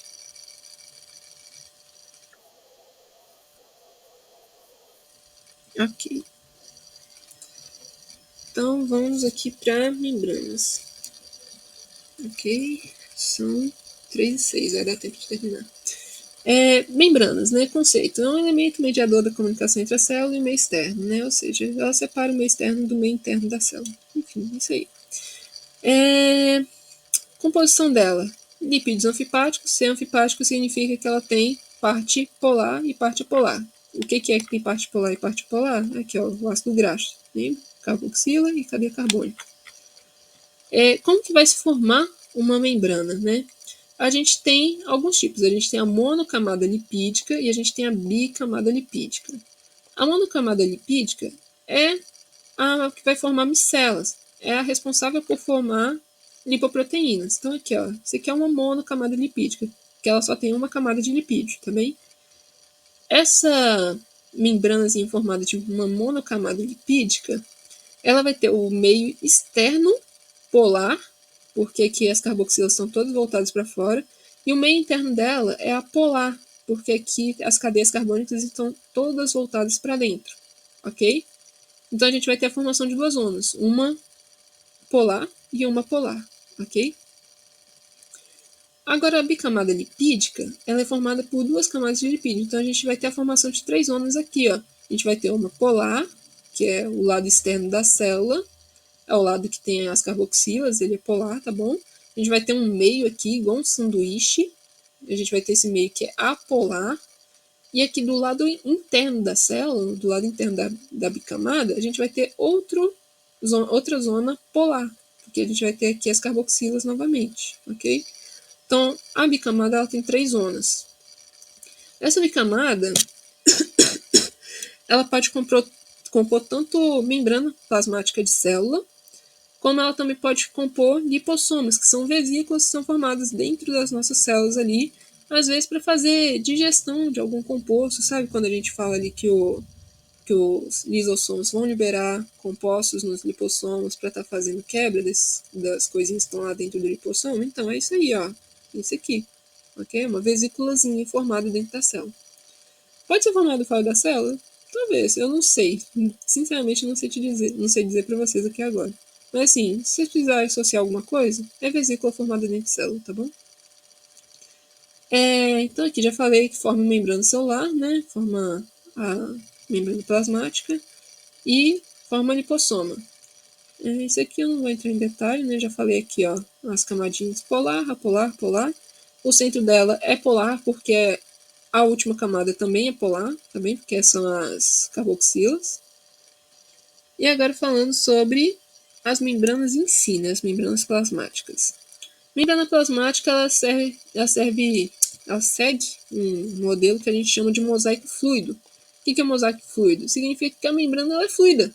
Ela é como se fosse um mar de coisas. Então, assim, a gente vai ter aqui os ácidos graxos que vão estar formando ela, e aí no meio dessa membrana a gente vai ter vários compostos, várias coisas aqui no meio. Então aqui a gente vai ter algumas proteínas integradas, que elas conectam o lado externo com o lado interno da célula. A gente vai ter algumas proteínas periféricas ligadas aqui nas extremidades da membrana, né, sem atravessar ela. O colesterol, como eu falei, muito importante para dar rigidez à membrana das nossas células. Então, se a gente não tivesse colesterol, elas iam ser totalmente moles. A gente vai ter algumas outras coisas aqui, como glicolipídios, proteínas ligadas a lipídios, glicose, esse monte de coisa ligada aqui nos ácidos graxos da membrana. E aí é o seguinte, outro detalhe também sobre o mosaico fluido da membrana é que as coisas que estão aqui no meio dela, né, tirando as proteínas integradas que são fixas no local praticamente, as coisas que ficam aqui no meio da membrana, elas podem ficar flutuando entre a membrana. Então, assim, quando vocês verem cadeia de transporte de elétrons, vocês vão ver lá que tem alguns compostozinhos, né, as coenzimas, a FAD, a NAD, elas movimentam ali dentro da membrana. FAD não, né, no caso, mas a NAD, ela movimenta ali na membrana. A gente vai ter também a coenzima Q, elas são literalmente moléculas que ficam se mexendo aqui no meio. Elas andam pela membrana, ok? Então é isso que a gente quer dizer com mosaico fluido. O mosaico fluido é a membrana é mole, né? Ela tem um pouquinho de rigidez pelo colesterol, mas ela é mole. Ela vai ter um monte de coisas ligadas aqui, misturadas no meio dela, além dos ácidos graxos. E vamos ter moléculas aqui no meio que vão ficar se movimentando dentro da membrana, indo de um lado para o outro, ok? Quanto a transportes através da membrana, isso aqui provavelmente não vai cair na prova, tá? Mas eu vou falar mesmo assim. Aqui do mosaico fluido, eu acho que a única coisa que tem chance de cair mesmo é a parte do colesterol. O resto, eu estou mais dando informação para vocês para futuramente na matéria vocês conseguirem entender com mais facilidade. Enfim, transporte através da membrana. A gente vai ter várias formas de transporte. A gente vai ter permeabilidade, então vai ter coisas que vão passar pela membrana assim tranquilamente, geralmente moléculas apolares que são pequenas, como oxigênio, água, CO2, vão simplesmente atravessar a membrana mesmo. É uma coisa importante vocês entenderem é que assim, como a membrana ela tem 3 ondas, né, ela tem 2 polares e uma polar aqui no meio, vão ter certas moléculas que não vão conseguir atravessar ela sozinha, como por exemplo íons. Íons não conseguem passar pela parte apolar, tá bem? Então, para isso, para passar essas outras moléculas, a gente vai ter as proteínas integradas, que são isso aqui, ó, esses tubinhos aqui. Elas podem ser de canais ou de permeases e translocases. Isso aqui vocês vão ver mais futuramente também na faculdade, não precisam focar muito nisso aqui agora não, tá bom? E a gente tem um outro jeito de fazer transporte através da membrana, que é a endocitose e exocitose, que é a formação de vesículas, que é basicamente o que eu tinha falado para vocês ali agora há pouco, né? Então a gente vai ter aqui os lipossomas, isso aqui é um lipossoma, tá englobando as coisinhas que estão do lado de fora da membrana, tá bem? Então é isso, gente, acabou aqui o conteúdo. E aí, vocês estão tranquilos? E acabamos na hora.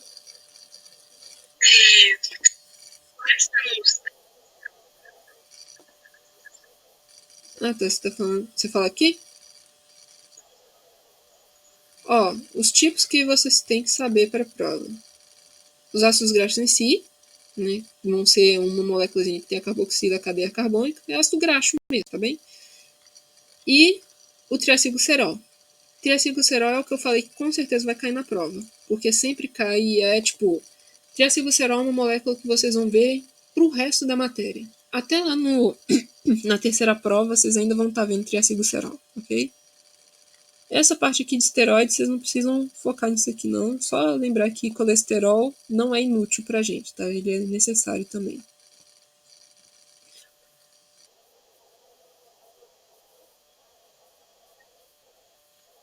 Ah, sim. Essa é a parte que eu pulei, que eu acho que não vai cair na prova, mas se você quiser eu explico aqui agora. É o seguinte, né? Os ácidos graxos, eles podem ser divididos em saturado, monoinsaturado e poliinsaturado. O que é saturação, né? Ou insaturação? Saturação é essa quebra na molécula. Então aqui a gente tem um ácido graxo saturado, que não tem nenhuma quebrazinha na molécula, e a gente tem um insaturado aqui. Insaturação ela é formada quando a gente tem ali uma ligação dupla ou algo assim, que vai fazer uma curvatura aqui na molécula, tá bom? Então, se a gente tem uma ligação dupla, uma ligação tripla, a gente tem um ácido graxo insaturado. E aí é o seguinte, qual que é o problema dos ácidos graxos saturados, no caso, que são considerados a gordura ruim? Quanto mais saturado, quanto mais bonitinho, certinho o ácido graxo for, maior a facilidade para eles se colarem um no outro, se organizarem de forma, como é que fala? De forma perfeita. Então imagina aqui que a gente tem esse ácido graxo saturado. Para a gente pegar um outro ácido graxo saturado, colocar aqui do lado dele, colocar outro do lado e ir colocando eles juntinhos aqui, é muito fácil. Por quê? Porque ele não tem nenhuma quebra nem nada, ele é perfeito, tá vendo? Então acaba que a organização estrutural desses ácidos graxos juntos faz com que essa gordura ela tenha mais dificuldade em ser quebrada. Então, assim, quando a gente tem essa gordura saturada na temperatura ambiente, ela está no estado sólido, justamente pelo fato de que a organização estrutural dela vai fazer com que a temperatura de fusão seja muito maior, ok? Então, a dificuldade para quebrar um ácido graxo saturado, uma gordura saturada, é muito maior do que uma gordura insaturada. A insaturada, como ela tem uma quebrazinha, vai ser mais difícil de você encaixar um ácido graxo aqui bonitinho do lado dela. E aí ela tem mais facilidade de ser quebrada.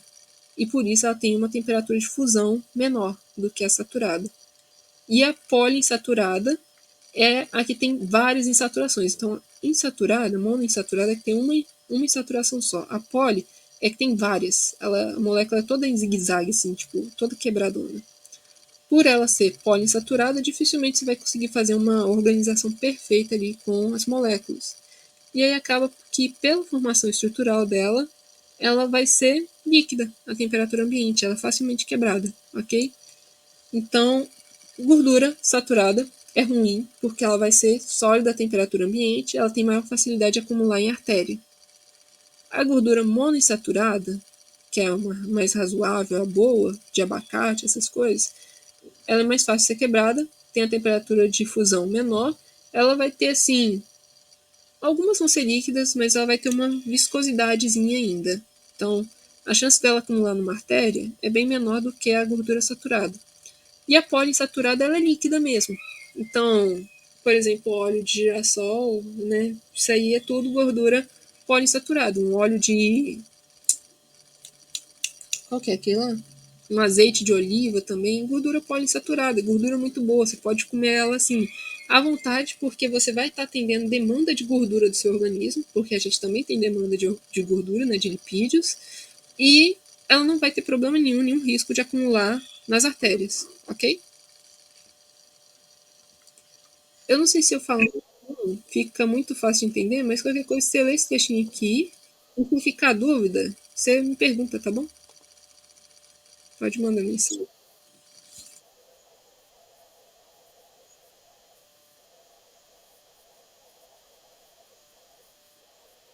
Ah, eu mencionei aqui só saturada, monoinsaturada e poliinsaturada, né? Tem a gordura trans também.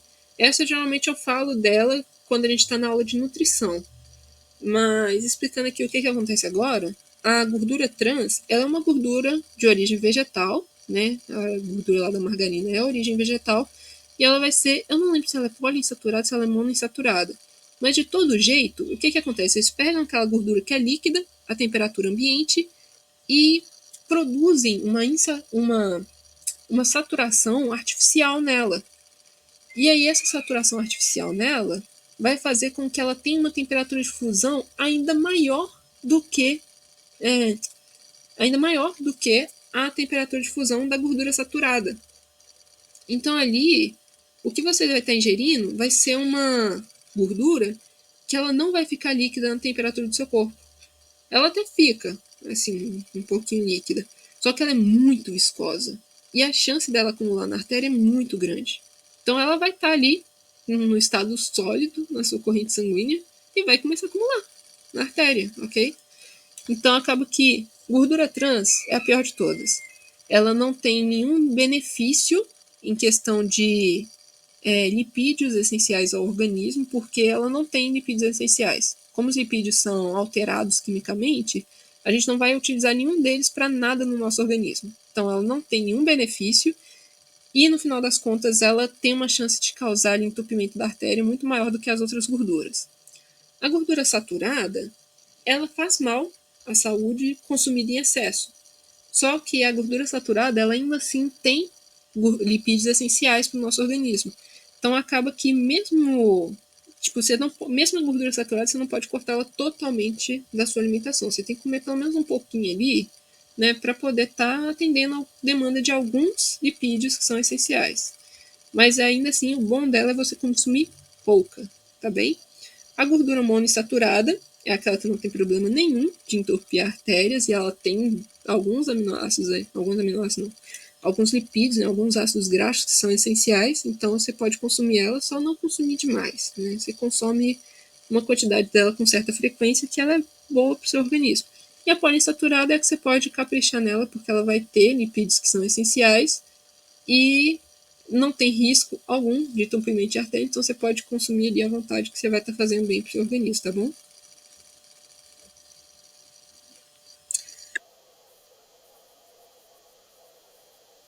Ou a aula de nutrição é o que o povo mais gosta. Todo mundo é apaixonado, todo mundo participa da aula também, porque é muito legal ver como é que essas coisas funcionam no seu organismo, sabe? Ver essa questão de como você deveria se alimentar, sabe? Cuidar do seu corpo, é muito bacana. É isso, gente. Tem alguma dúvida?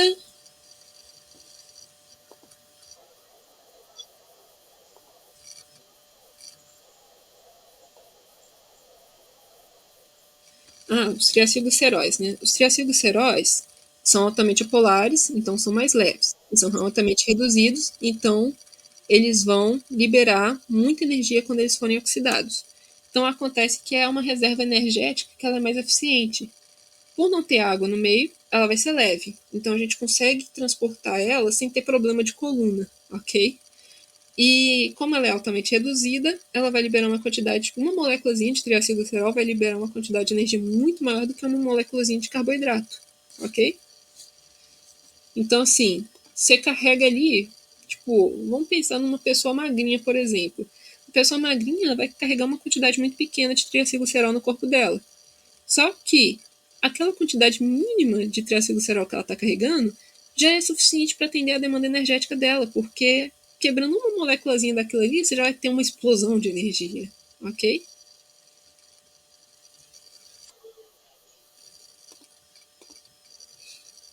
Enfim. E aí, gente, alguma dúvida a mais? Alguém tinha falado aí de nada. Quem falou aí que ficou com dúvida em reações enzimas? Quer que eu tire a dúvida?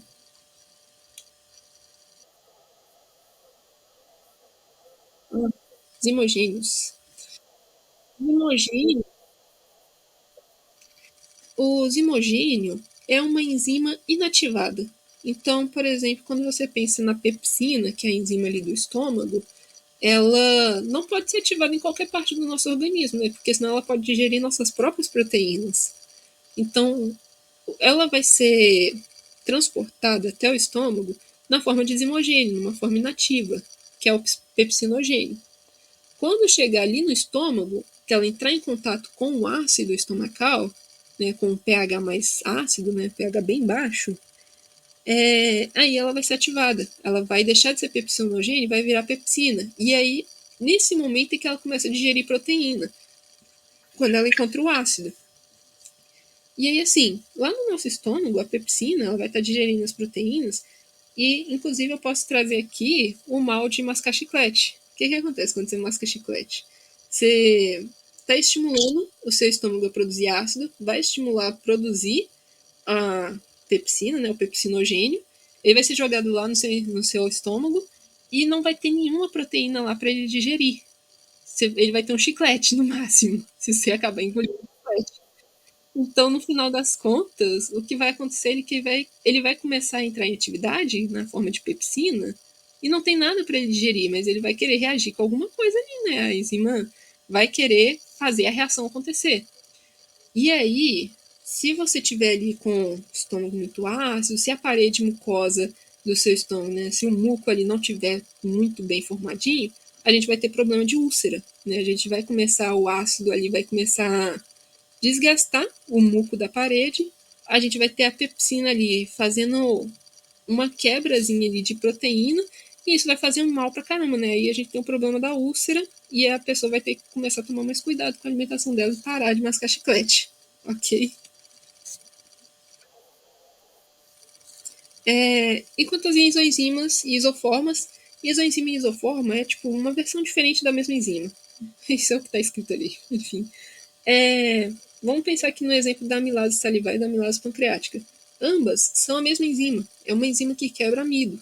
Só que é uma enzima com uma estrutura um pouquinho diferente, localizada em um local diferente do organismo e que age em um pH diferente.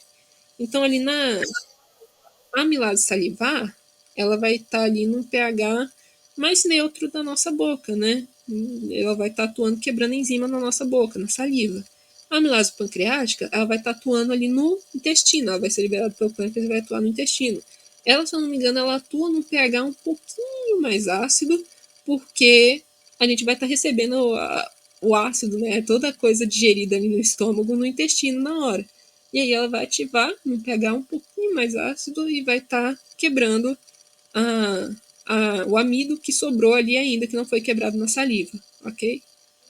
Então, é a mesma enzima, só que ela tem um formato estrutural um pouquinho diferente, vai atuar num local diferente e num pH, né, às vezes num pH diferente, às vezes o pH pode ser o mesmo também, mas ela vai estar num local diferente do nosso organismo, ok?